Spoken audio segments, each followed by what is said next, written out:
Ikkinchi mavsumning 22-qismi Fitna serialining eng muhim epizodlaridan biri bo'lishi kutilmoqda. Ushbu qism 2025 yil 30 dekabr kuni soat 19 da Mening yurtim telekanalida namoyish etiladi va voqealar rivoji yanada keskinlashadi. Serial tomoshabinni ilk daqiqalardan boshlab ruhiy taranglik bilan o'ziga tortadi.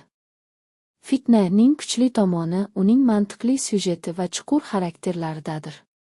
Qahramonlar oddiy emas, ular hayot sinovlari orqali o'zgaradi, qarorlar esa og'ir oqibatlarga olib keladi.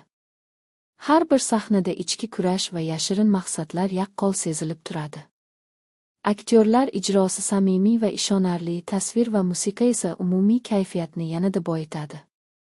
Ikkinchi mavsum davomida serial o'z darajasini yo'qotmay, aksincha, yanada mazmunli va ta'sirchan bo'lib bormoqda. Fitna bugungi o'zbek seriallari orasida alohida e'tiborga loyiq loyihalardan biridir.